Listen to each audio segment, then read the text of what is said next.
Anyone ever take a road trip? I can remember this one road trip I took out west. It was sometime after college. And I knew that I was getting into the area where, there wasn't as much gas, that kind of thing, and I was planning on it and all that stuff. But have you been in the place where you're driving along, you're singing your songs, you're enjoying the moment, you're feeling the freedom of the road trip, and all of a sudden turns on that little red light, that little orange red light that goes, low on gas. Low on gas.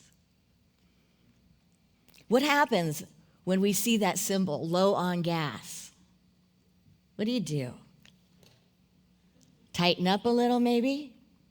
Start making different decisions, right? Start making different choices. Start thinking differently. Start connecting things in different ways. Like, is there a gas station? Was this a strip that they said there were no gas stations? And how many gas stations? You might be doing math in your mind. It says this many miles. How many miles do I have to go to the next gas station? Right? So you start calculating. You start doing all of these things, taking all of these actions, having all of these feelings, all because the light went on. Nothing changed in that moment in the car. The car has the same amount of gas that it had the moment before you saw the light on, right? It's not sputtering out. It's not spitting out. It's not telling you it's going to take you and throw you on the side of the road. There's one shift, and the only thing that changed was my awareness of a limit. My awareness of a limit. Same car, same system, same fuel, different consciousness. And from that moment on, my behavior changes. Our behavior changes, how we move, how we trust, how we breathe, how we make decisions, how we bring about our resourcefulness.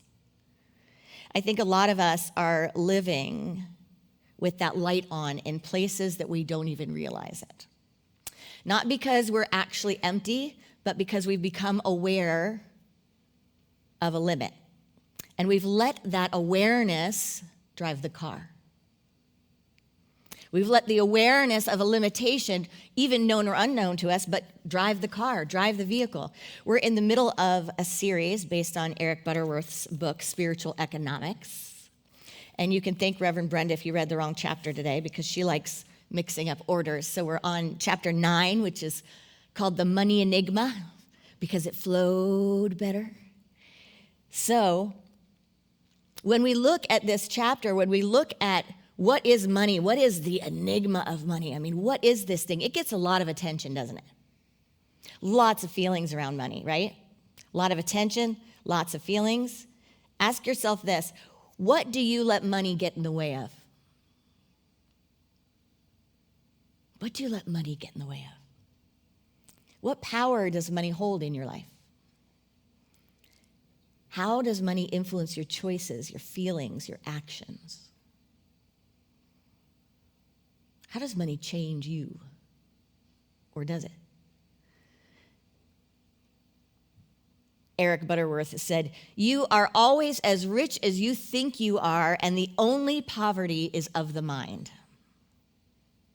You're always as rich as you think you are, and the only poverty is of the mind. That's a challenging idea. It's a provocative idea. And if that's a true idea, then money problems are not first financial problems, are they? Worldly money problems are not first financial problems, are they? Butterworth goes on to say that poverty is not corrected by dollars, but by non-material substance.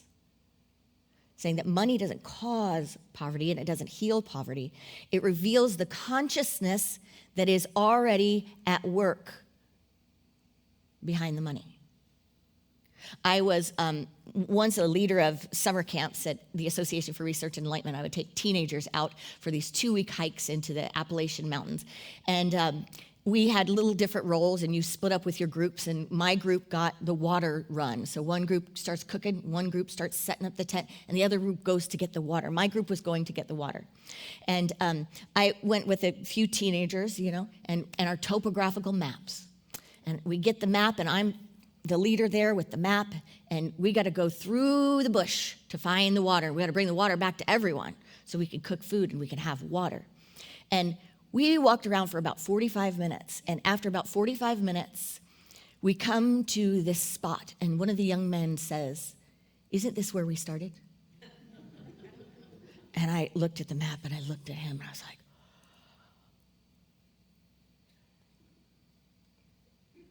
"Why don't you give it a shot?" And he took the map, the topo lines, we looked at it together, and sure enough, right, not another 40 minutes, but 15, 10 minutes down the way, right, there was the creek. But we walked all around it without getting to it. Why? Because that map in my hands was not very valuable with the consciousness of which I was holding it. Money is the same. Money is about consciousness. It matters who's holding it. It matters where it comes from. It matters where it goes to. It matters how it flows.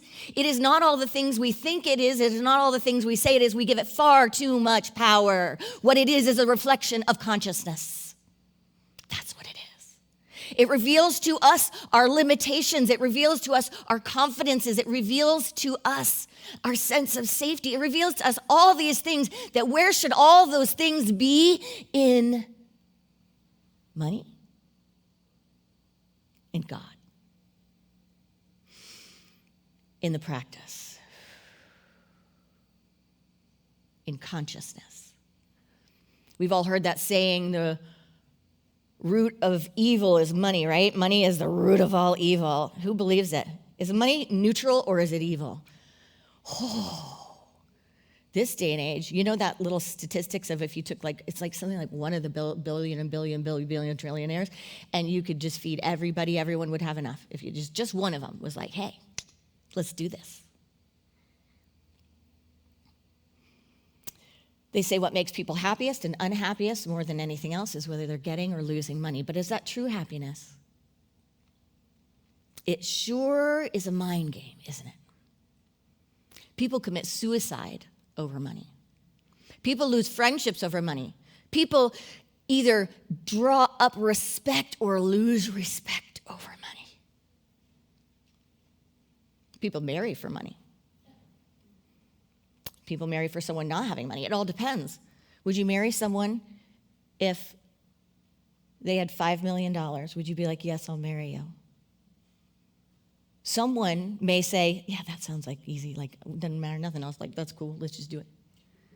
And someone else might be like, hear that, and they go, "Ooh, that person would have a lot of control over me. Can't do that." Is it the money or is it the consciousness behind the money? The Greek word for love in this biblical passage from 1 Timothy 6:10 is, "For the love of money is the root of all kinds of evil." For the love of money is the root. So it doesn't mean money itself. It means, from that Greek word for love, it's the anxious identity binding attachment. The anxious identity binding attachment. The only attachment for our identity is to our I am nature that honors our being. So it's not just the love of money, it's the consciousness in which we react to money that creates error or discord. The consciousness that lets money dictate your choices, guide your career against your soul, change your voice, diminish your character, inflate or crush your confidence, make you feel superior or inferior. Decide whether you feel chosen or worthy or safe. That's a lot of energy, isn't it? The consciousness that lets money dictate our choices, guide our careers away from our soul's intentions, change our voices, diminish us, or raise us up. That's not money doing that.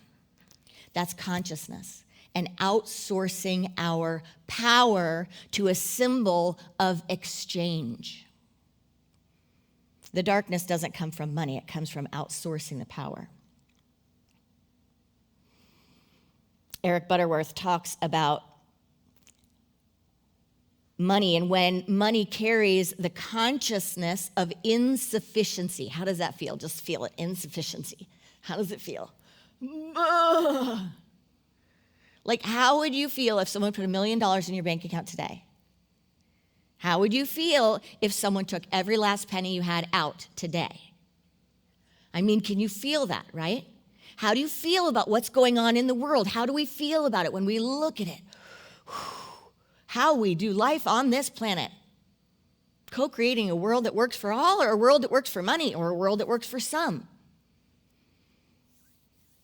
Eric Butterworth says, money misrepresents you when it carries insufficiency. What you impress upon money determines how it behaves in your life. He says, as long as you impress upon money the thought of insufficiency, it will continue to misrepresent you in your time of need. But when you consciously view your money with the idea of abundance, it begins to work for you in a positive way. Suddenly, the seemingly little supply becomes dynamic seed money, giving rise to unbelievable increase. He says, you are never more than one idea away from all the wealth in the universe. You are never more than one idea away from all the wealth in the universe. So the poverty and the wealth then is a state of consciousness, is a state of mind. And money, it reframes everything. Money is simply then an energy. It's an energy exchange, right? It's an exchange of ideas. He calls it an enabling symbol, a tangible representation of intangible universal substance. So money itself is neutral. What gives it the power is the consciousness we impress upon it. Eric Butterworth says, in back of all is the basic substance of life, harnessed and directed by faith, the perceiving power of the mind linked with the ability to shape substance. Money responds to consciousness, not magically, but relationally. Money responds to consciousness. Ideas are flowing forth into the mind of wealth of the universe, Eric Butterworth says. And every person has their own unique pipeline to the allness of infinite mind. If I gave 3 people in this room $10,000, just imagine everyone just gets $10,000. It's Oprah today. $10,000. Okay, what are you going to do with it? Think about it for a moment. What are you going to do with it? Really get into it.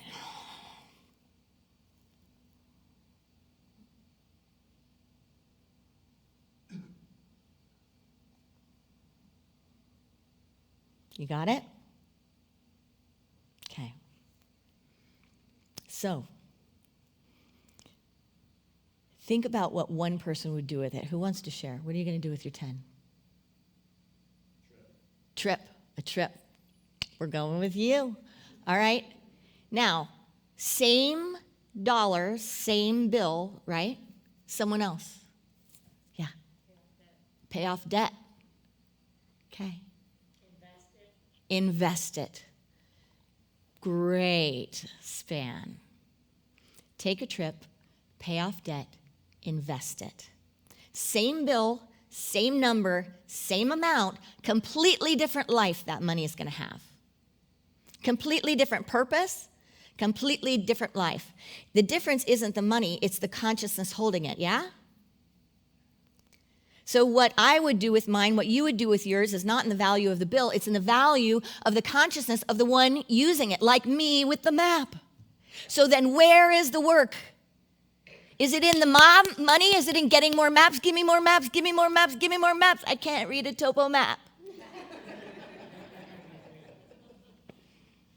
Or is it in the consciousness that holds the symbol of exchange? There's the key. That's where the work comes in. That's where we do the work. Money, we can ask ourselves in this example, it generates something. So what does it generate? What does it leave? What choices does it make possible or impossible? Your money, Eric Butterworth says, is an extension of you. It's an extension of you, a symbol of limitation or of limitlessness, according to how you think while you use it. Wow. It struck me in looking at this chapter that money is only a dollar sign for a moment, like when you have it in your hand. Because you know what it is before that? What is it? Before it's in your hand, what is it? It's your activity. It's your ideas in motion. It's your action. It's your service. It's your gifts. It's your skills. It's what you move. And then you get money in your hand. But before it was money, it was you and your creative faculties in circulation as an inlet and an outlet of all that is life. It was me, and then it comes into the hands, and then it has a number, and then what happens after? The same thing to all money? Is all money created equal? No. Your money's going on a trip, road trip, baby. Your money is relieving debt. What is that going to do? How's that going to be for your mind? Feel it. Good stuff. And yours is going to be invested. What's that going to create? What are the feelings that come with that? Security, peace of mind, freedom. The same bill, different consciousness. Money is pure creativity before and after it touches you. Money is pure creativity before and after it touches us. Before money comes to our hands, it's pure creativity. While it's in our hands, it has a number. And after it leaves our hands, it becomes creativity again. Money is only a number for a moment. Before and after that moment, it is ideas, energy, intention, and impact. So money doesn't have a value. Money carries value. Every dollar that comes into your life arrives with a story. Every dollar that leaves your life writes one. Let's be mindful of the narrative and the story that we write. Namaste.